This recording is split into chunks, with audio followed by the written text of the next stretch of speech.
Hello friends, welcome back to SA Academy. तो आज मैं आप लोगों के सामने फिर से एक लीगल अवेयरनेस का टॉपिक लेकर आई हूँ और आगे बहुत सारे ऐसे टॉपिक्स आपको देखने को मिलेंगे। तो इसीलिए अगर अभी तक आपने चैनल सब्सक्राइब नहीं करा तो फटाफट से कर दीजिए और बेल आइकन भी प्रेस कर दीजिए। आगे आने वाली सारी वीडियोस की अपडेट्स आपको मिलती रहेंगी। तो आइए स्टार्ट करते हैं। आज का मेरा टॉपिक है स्टॉकिंग। आपको पिछली वीडियो से पता चल गया होगा कि मैं किसी भी क्राइम के बारे में जेंडर स्पेसिफिक होकर बात नहीं करूंगी, क्योंकि क्राइम किसी से पूछ कर नहीं आता कि वो लड़का है या लड़की। तो हम मेल और फीमेल दोनों की विक्टिमाइजेशन को, दोनों के एस्पेक्ट्स को देखते हुए बात करेंगे। स्टॉकिंग का क्या मतलब होता है? जब कोई इंसान किसी का भी, मेल का या फीमेल का, अनवांटेड तरीके से पीछा करता है, उसे रिपीटेडली अपनी सर्वेलेंस में रखता है, ये कहीं ना कहीं ये सारी चीज़ें ना इंटर रिलेट हो जाती हैं हरेसमेंट से। जब कोई इंसान आपको स्टॉक कर रहा होता है तो फिजिकली आपको क्या इफेक्ट हो रहा है या नहीं, उससे बड़ा इफेक्ट मेंटली होता है, तो वो एक मेंटल असॉल्ट की कैटेगरी में आ जाता है। स्टॉक करने का मतलब ये नहीं होता किसी का भी पीछा करना। सिर्फ पीछा करने का मतलब स्टॉक करना नहीं होता। आज इंटरनेट का ज़माना है, तो आज के टाइम पे जब हम किसी को रिपीटेडली कॉल्स करते हैं, किसी को मैसेजेस करते हैं, यस हम पोक करते हैं, जब हम अनवांटेडली किसी को ईमेल्स भेजते हैं कॉन्टिन्यूसली, वो भी स्टॉकिंग का ही एक पार्ट होता है। तो स्टॉकिंग का सिर्फ मतलब ये नहीं है कि हम किसी के पीछे चल दिए और हम उसे स्टॉक कर रहे हैं। बहुत सारा हमने डेटा देखा है स्टॉकिंग से रिलेटेड, जिससे हमें ये पता चला है कि ऑब्वियसली फीमेल्स इस चीज़ की ज़्यादा विक्टिम है। ज़्यादा से ज़्यादा स्टॉकिंग जो होती है वो फीमेल्स की जाती है। उसमें भी हमने रिपोर्ट्स निकाली हैं कि फीमेल्स को स्टॉक करने में मेल्स भी होते हैं और फीमेल्स भी होती हैं। यस, लड़कियां ही लड़कियों को स्टॉक करती पकड़ी गई हैं बहुत बार, बहुत केसेस में। अब लड़कों की बात करते हैं। मेल्स को भी स्टॉक किया जाता है। सर्वे से हमें यह पता चला है कि मेल्स को स्टॉक करने में 41% मेल्स का ही हाथ था और 59% फीमेल्स का हाथ था। यस, तो कोई भी पीछे नहीं है, सब एक दूसरे को स्टॉक कर रहे हैं। अब इसका रीज़न क्या हो सकता है? बहुत सारे रीज़न और बहुत सारे मीन्स होते हैं। रीज़न क्या हो सकता है? सबसे बड़ा रीज़न होता है रिजेक्शन।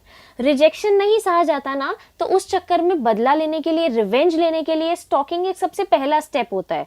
उसके बाद कंपटीशन, क्योंकि ऐसा लगता है कि ये हम एक दूसरे से आगे कैसे निकल रहे हैं, वो एक चेक रखने के लिए, विजिलेंस रखने के लिए स्टॉकिंग में लोग पड़ जाते हैं। टेररिज्म में भी एक स्टॉकिंग एक स्टेप हो सकता है, जिसके लिए कोई इंसान पीछा करके या स्टॉक करके पता लगाता है सारी चीज़ों की, सारी बातों की बारीकी के बारे में।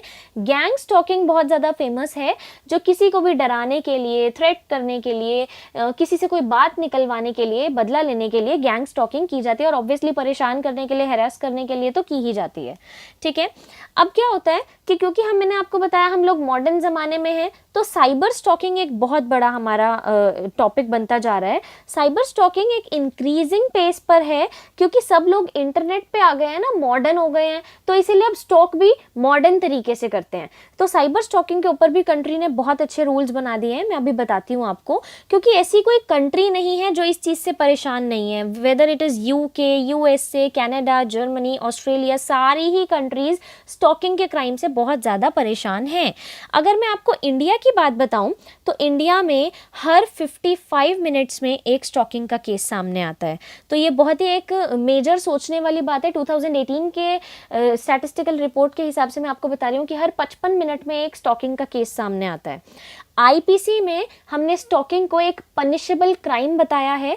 सेक्शन 354D है, जो ये कहता है कि कोई भी पर्सन अगर किसी वुमेन, कॉन्सेंट्रेट करना, वुमेन को फॉलो करता है, बार बार उसके कांटेक्ट में आने की कोशिश करता है when she is not interested in it, या फिर इंटरनेट के ज़रिए भी मेल भेजता है, मैसेजेस करता है, या कोई और भी मीडियम से कांटेक्ट करने की कोशिश करता है, तो ये एक क्राइम है।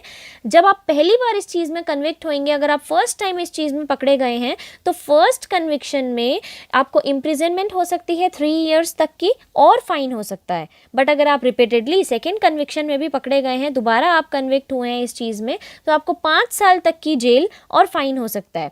बट इसमें एक ट्विस्ट है यहाँ पे कि जब आप पहली बार पकड़े गए हैं, तब क्राइम तब भी कॉग्निजेबल है और बेलेबल है, आपकी बेल आसानी से हो सकती है।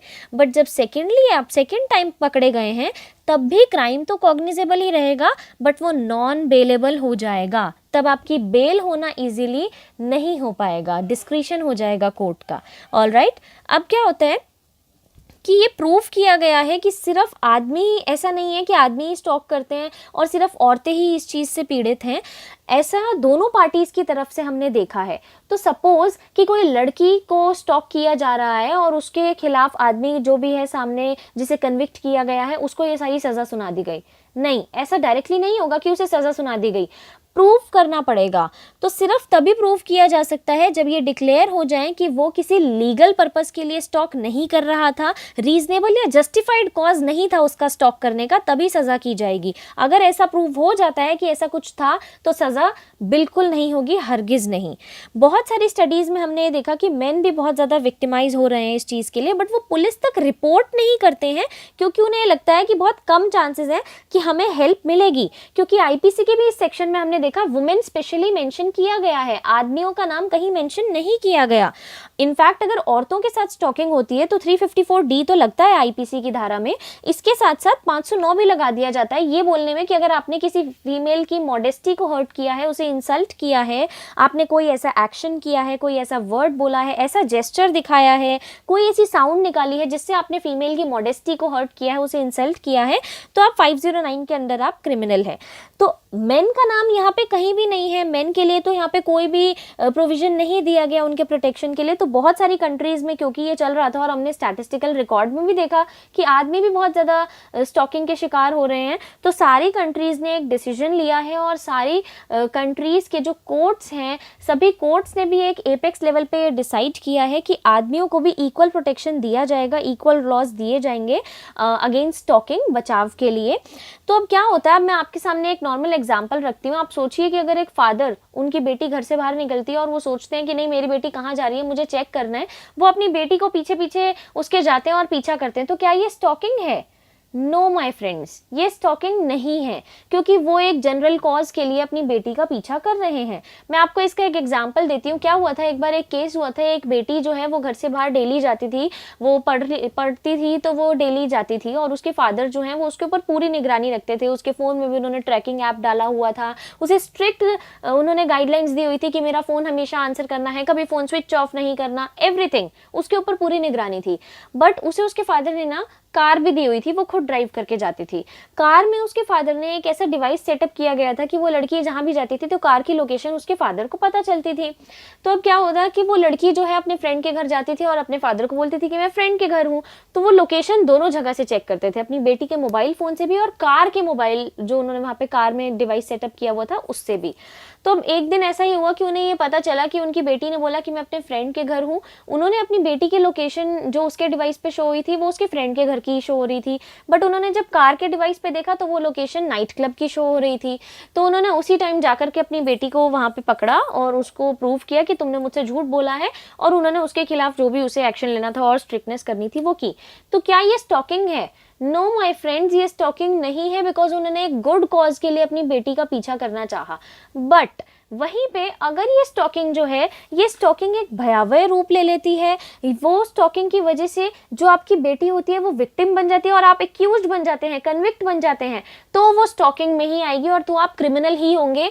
वो फिर मैटर नहीं करता कि आप उसके फादर हैं और वो आपकी बेटी है, वो मैटर नहीं करता है। ऐसा ही एक केस हुआ था रिपीटेडली कि एक फादर ने अपनी बेटी को स्टॉक करना चाहा था। क्यों स्टॉक करना चाहा था? क्योंकि वो बाहर की एक स्टेट में पढ़ती थी और वो किसी एक मतलब थर्ड पर्सन से, वो एक आदमी से प्यार करती थी और वो उससे शादी करना चाहती थी, और उसके फादर चाहते थे कि नहीं तुम उससे शादी नहीं करोगी, तुम अरेंज मैरिज करोगी।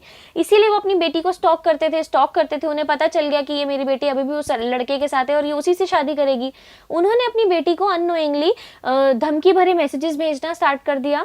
जहां भी वो जाती थी वो उसका पीछा करते थे। बेटी को पता ही नहीं होता था कि मेरे फादर भी इसी स्टेट में हैं, और वो उसका पीछा करते थे, उसको थ्रेट करते थे बहुत ज़्यादा। इस तरीके से उन्होंने बहुत स्टॉक करना स्टार्ट करा, और इनफैक्ट एक बार जब उन्हें पता चला कि मेरी बेटी डेट पे जा रही है, तो उन्होंने रास्ते में अपनी बेटी को वहां पे मारने की कोशिश करी। यहाँ पे फादर क्रिमिनल बन गया, ठीक है, और बेटी विक्टिम बन गई। तो यहाँ पे उन्हें सजा दी गई, उन्हें इम्प्रिजनमेंट दी गई, क्योंकि एक लिमिट होती है, उन्होंने उस लिमिट को क्रॉस कर दिया स्टॉकिंग करते करते, और वो जो एक जस्टिफाइड कॉज था, उस जस्टिफाइड कॉज में उन्होंने जो एक्शन ले लिया वो एक्शन इलीगल था, ठीक है। सो एवरी टाइम जब हम दया में आके या जब हम ऐसे जस्टिफाइड कॉज करें तो वो स्टॉकिंग जो है वो लीगल नहीं मानी जाएगी। अब क्या होता है कि कोई भी अगर किसी को स्टॉक करता है और वो विक्टिम बन जाता है, या हमें भी पता है कि कोई भी और पर्सन विक्टिम है, हमें सबसे पहला स्टेप यही करना चाहिए कि हमें पुलिस को रिपोर्ट करना चाहिए। अब ऐसा ही एक केस हमारे पास सामने आया जिसमें हमारी एक लॉयर थी, एक वुमेन लॉयर थी कर्णिका सेठ, जिन्होंने ये आवाज़ उठाई कि अगर लड़के स्टॉक करते हैं तो वो स्टॉकिंग होता है, और अगर लड़कियाँ स्टॉक करती हैं तो वो परेशान करना होता है। ऐसा ही एक केस हुआ था जिसमें उनके पास एक आदमी आया था जो स्टॉकिंग का शिकार था, और जब उन्होंने आगे केस को बढ़ाया तो पुलिस ने जब उस लड़की को पकड़ा तो पुलिस ने लड़की को पकड़ के उसे समझा दिया कि बेटा अब आगे से ऐसा मत करना, आगे से परेशान मत करना।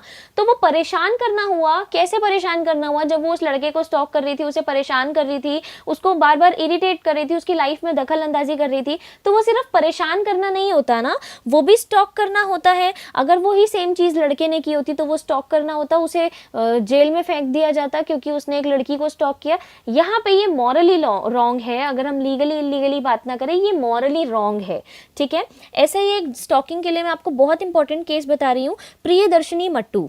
ये केस 1996 का है, जिसमें ये लड़की एक लॉ स्टूडेंट है जो DU से लॉ करने के लिए आई थी, जम्मू कश्मीर में रहती थी, ये वहाँ से यहाँ शिफ्ट हुई थी।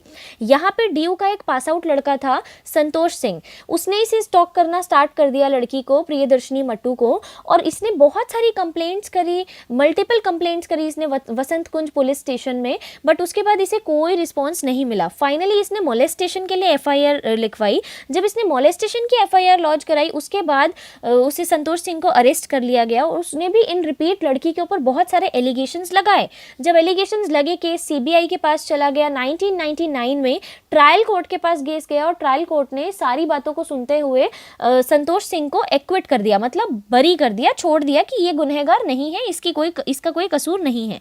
वो केस अपील में हाई कोर्ट के पास गया, हाई कोर्ट ने उस लड़के को डेथ सेंटेंस दे दी कि ये कसूरवार है और ये स्टॉक कर रहा था, परेशान कर रहा था। नेक्स्ट सुप्रीम कोर्ट के पास फिर से अपील गई, तो 2010 में 1996 का केस स्टार्ट हुआ था, 2010 में संतोष सिंह को सुप्रीम कोर्ट ने लाइफ इम्प्रिजनमेंट की सज़ा दे दी। तो n नंबर ऑफ केसेस ऐसे हैं जो हमारे सामने आ रहे हैं स्टॉकिंग को लेकर के, जिसमें मेल और फीमेल दोनों स्टॉकिंग का शिकार बहुत ही तेज़ी से हो रहे हैं। तो 2018 में एक मूवमेंट स्टार्ट की गई थी, मी टू मूवमेंट, बहुत फेमस हुई थी, हम सबको उसके बारे में पता है। तो ऑब्वियसली हमें ऐसी कुछ और मूवमेंट्स चलानी चाहिए जिसमें वुमेन को ही नहीं, मेन को भी प्रोटेक्शन के लिए हमें आवाज़ उठानी चाहिए, ताकि दोनों जेंडर जो हैं, इररिस्पेक्टिव ऑफ देयर जेंडर, यार कहीं ना कहीं क्राइम जो है वो क्राइम किसी को भी दस्तक दे सकता है, वो पूछेगा नहीं आने से पहले कि नॉक नॉक आप फीमेल हो या मेल हो। तो हमें इसके लिए आवाज़ उठानी चाहिए, और ऐसी मी टू मूवमेंट्स की तरह हमें मेल को भी प्रोटेक्ट करने के लिए आवाज़ उठानी चाहिए। अगर आपको वीडियो पसंद आई हो तो प्लीज़ लाइक कीजिएगा, शेयर कीजिएगा, कमेंट कीजिएगा, और चैनल को सब्सक्राइब करना मत भूलिएगा। Thank you for watching friends.